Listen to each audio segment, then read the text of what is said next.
दोस्तों, बहुत बहुत स्वागत है आप सभी का न्यूज इंडिया में।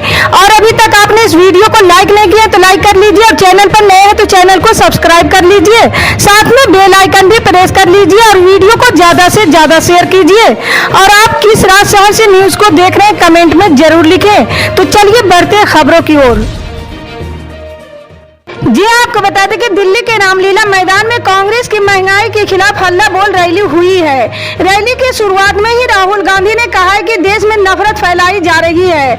नफरत इसलिए फैलाई जा रही क्योंकि कुछ लोगों को अपने भविष्य को लेकर डर है। उन्होंने कहा कि नफरत और डर का फायदा हिंदुस्तान के दो उद्योगपति उठा रहे हैं। उन्होंने कहा बीजेपी और आरएसएस के नेता देश को बांटते हैं और जानबूझकर देश में भय पैदा करते हैं, लोगों को डराते और नफरत पैदा करते हैं।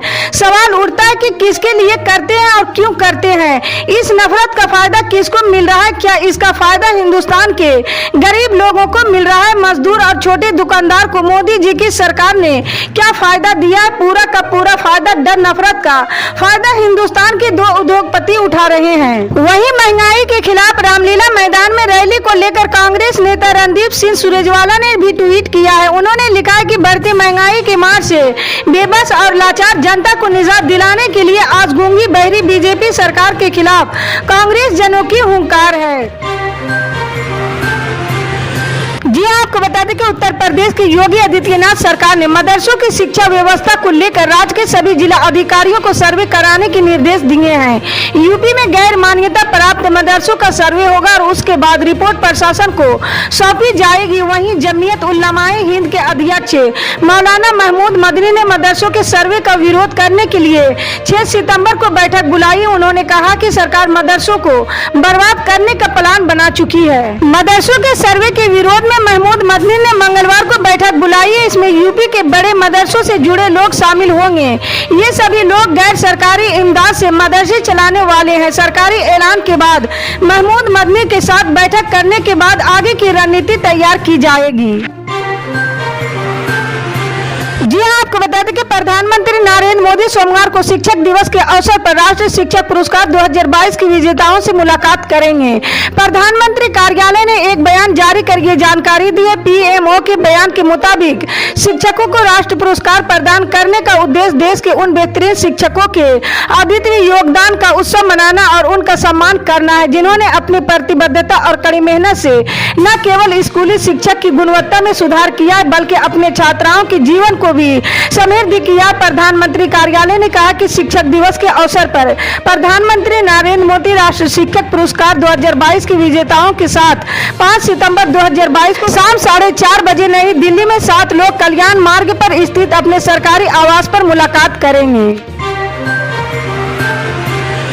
जी आपको बता दें कि केंद्र कर्मचारी लंबे वक्त से अपने सैलरी बढ़ाने का इंतजार कर रहे हैं। ऐसे में लोगों के लिए एक बेहद बड़ी खुशखबरी है। मीडिया रिपोर्ट के मुताबिक सरकार केंद्र कर्मचारियों के महंगाई भत्ते को बढ़ाने की जल्द ही घोषणा कर सकती है। कर्मचारियों को ये खुशखबरी सितंबर के आखिरी हफ्ते यानी नवरात्रि के दौरान मिल सकती है। देश में फेस्टिव सीजन की शुरुआत हो चुकी है। गणेश उत्सव खत्म होने के बाद नवरात्रि, दशहरा, धनतेरस, दिवाली और भैया दूज का त्योहार मनाया जाएगा। ऐसे में इस फेस्टिव सीजन में केंद्र कर्मचारियों का डीए 34% से बढ़कर 38% हो सकता है। सरकार डीए में कुल 4% की बढ़ोतरी कर सकती है।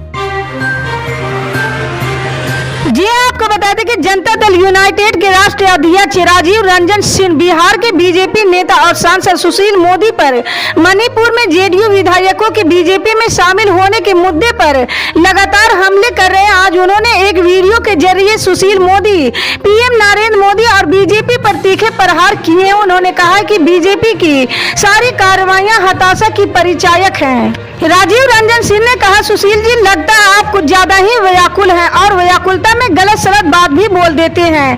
अरुणाचल प्रदेश के 6 विधायकों को आपने 2020 में अलग किया था। 2020 में बीजेपी में ज्वाइन करवाया था। आपने गठबंधन धर्म का पालन नहीं किया है। जी आपको बता दें कि तेलंगाना राष्ट्र समिति ने केंद्रीय वित्त मंत्री निर्मला सीतारमण के सवाल का जवाब दिया। टीआरएस ने एक वीडियो शेयर किया है है जिसमें सिलेंडर पर उसकी कीमत और पीएम की फोटो चिपकाई गई है। साथ ही राज्य के स्वास्थ्य मंत्री टी हरीश राव ने भी वित्त मंत्री पर हमला बोला। उन्होंने कहा कि सीतारमण ने राशन की दुकानों पर केंद्र मोदी की फोटो लगाने के लिए कहा है। क्या पीएम का लेवल इतना नीचे गिर गया है? ये वीडियो टीआरएस पार्टी के ट्विटर अकाउंट पर शेयर किया गया है। इसमें कुछ एलपीजी सिलेंडर पर प्रधानमंत्री मोदी की फोटो चिपकाई गई है जिसमें लिखा है मोदी जी 1105 रुपये। वहीं कैप्शन में लिखा गया कि वित्त मंत्री निर्मला सीतारमण जी आपको पीएम मोदी की फोटो चाहिए थी तो ये लीजिए। मुख्यमंत्री के चंद्रशेखर राव के बेटे राज्यमंत्री केटी रामा राव ने भी इस मामले में बयान जारी किया। उन्होंने कहा है कि वो केंद्रीय वित्त मंत्री के ऐसे बर्ताव से स्तब्ध हैं।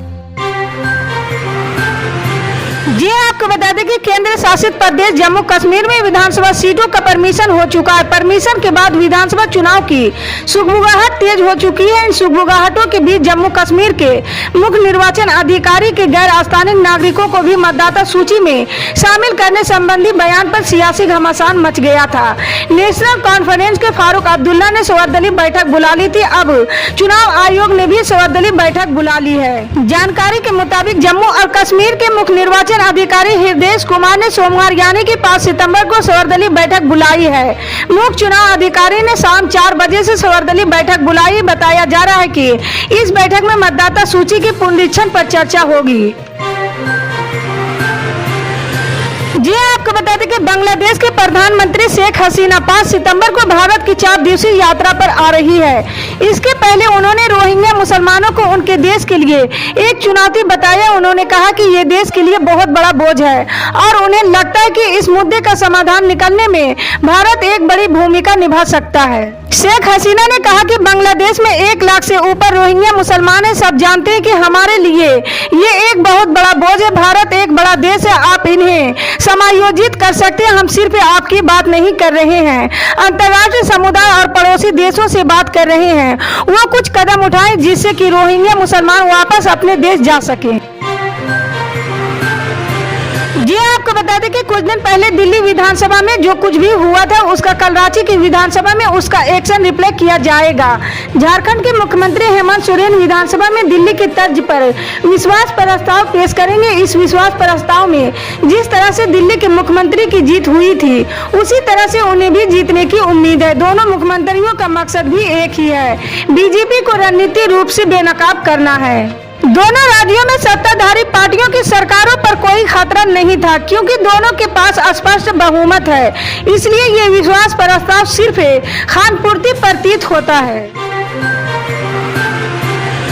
जी आपको बता दें कि राजस्थान में लंपी स्किन डिजीज के संक्रमण में तेजी से सुधार हो रहा है। पशुपालकों के लिए राहत की बात यह है कि अगर मौसम ने साथ दिया और परिस्थितियां ठीक रही तो अगले 20 दिन में लंपी से बड़ी राहत मिल जाएगी। प्रदेश के पशुपालन मंत्री लालचंद कटारिया और पशुपालन सचिव पीसी किशन ने संक्रमण की दर में लगातार हो रही गिरावट के बाद ये उम्मीद जताई है। कटारिया ने कहा कि संक्रमित जिलों की संख्या में कमी आई है तो पशु मृत्यु दर में भी गिरावट आई है। कटारिया कहते हैं कि अलवर और भरतपुर के कुछ हिस्से में नया संक्रमण दिखा है, लेकिन जोधपुर और पश्चिमी राजस्थान के जिन जिलों से शुरुआत हुई थी वहां अब केस पहले के मुकाबले 25% से भी कम रह गए हैं।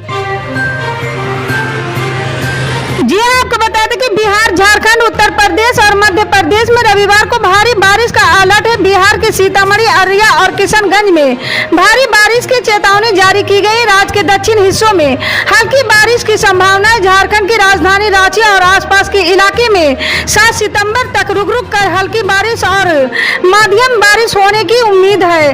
आकाश में बादल छाए रहेंगे जबकि कुछ इलाकों में हल्की बारिश हो सकती है। उतरते मानसून ज्यादा एक्टिव दिख रहा है। शनिवार को राजधानी समेत राज्य के अन्य हिस्सों में बरसात होने से लोगों को गर्मी से राहत मिली है। रविवार को भी राज्य के कई जिलों में हल्की से मध्यम स्तर की बारिश होने की उम्मीद है। पटना मौसम विज्ञान केंद्र ने 3 जिलों के अररिया, किशनगंज और सुपौल जिले में भारी बारिश की चेतावनी जारी की है। इसी तरह के पल पल के अपडेट जानने के लिए जुड़े रहे हमारे न्यूज इंडिया के साथ। मिलते हैं अगली बड़ी खबर में, तब तक के लिए जय हिंद।